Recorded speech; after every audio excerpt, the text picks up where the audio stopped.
How expensive should garages be? Let us get into it.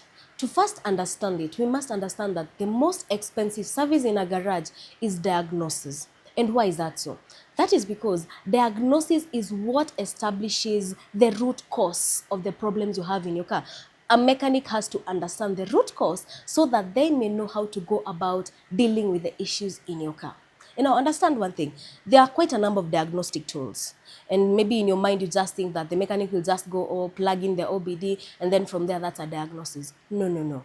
An OBD, it just gives you a clue. It pinpoints the mechanic in the right direction. And now when the mechanic is pinpointed in the right direction, they know exactly where to start, not where to end. It's where to start, not where to end. Let's take, for instance, your car has come with an issue of a blown up head gasket. Yes, the OBD is telling me that the head gasket is blown up, but then it's up to the mechanic to ask himself or herself, why did the head gasket blow up?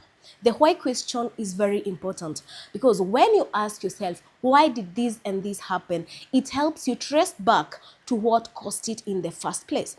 Take, for instance, a blown up head gasket. The biggest probability was that your engine is overheating, all right? Why is your engine overheating? It goes without saying that there is an issue in your cooling system. It may be a faulty thermostat, it may be a faulty water pump. So the why question is what leads to the root cause of the issue.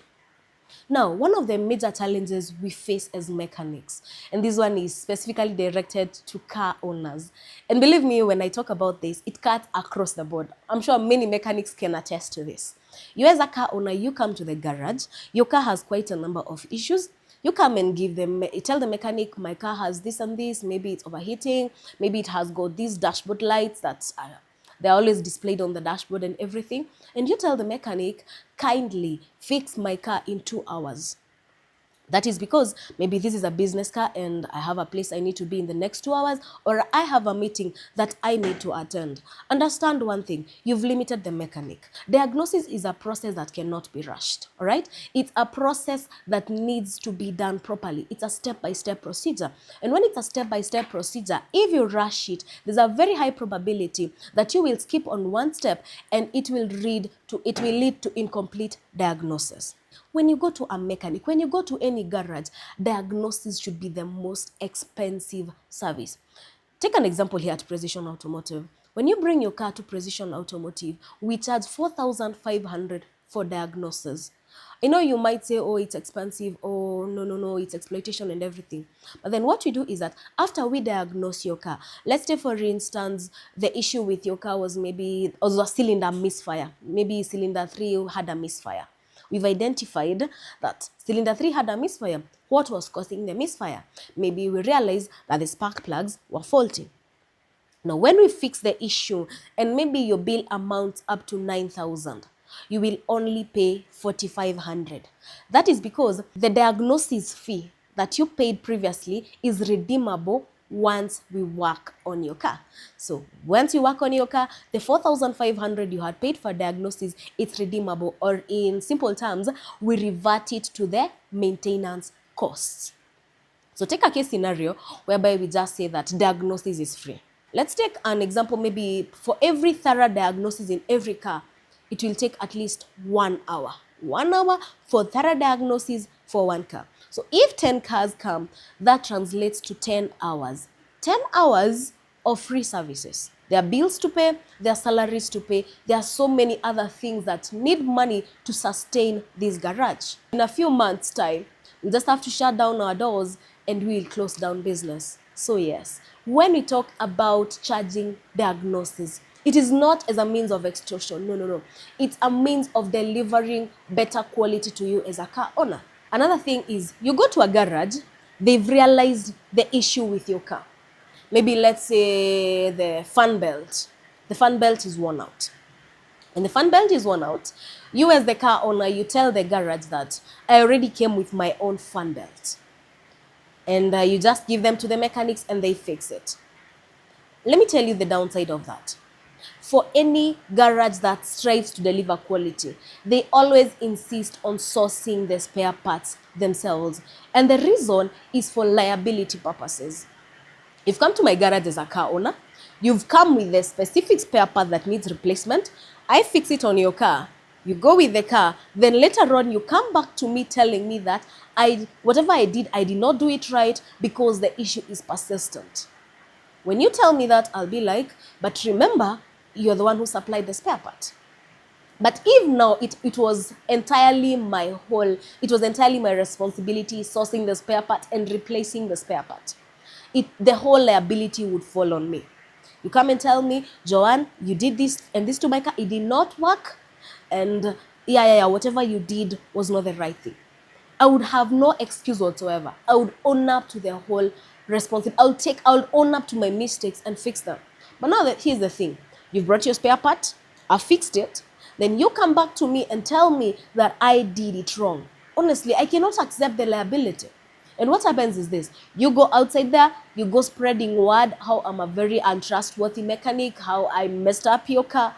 But now, because I'll never have a platform whereby people get to hear the side of my story, they'll believe you more. And in the long run, I'll lose clients. A loss for me. So yes, when you go to a garage and you hear that a garage has a policy of sourcing spare parts for them, believe me, it serves you well, or it's for you. It's more to your advantage than to the garage's advantage. That is because if anything goes wrong, then the garage takes the whole liability. Here at Precision Automotive, if you come for maybe a gearbox replacement, an engine replacement, or any major component replacement, they always give you a warranty. And before that warranty is expired and that part by chance fails, you can come back and they will redo the job again at no price whatsoever. That is because they take in the full liability of sourcing the spare parts. Now, after diagnosis, we come to what we call repairs and labor.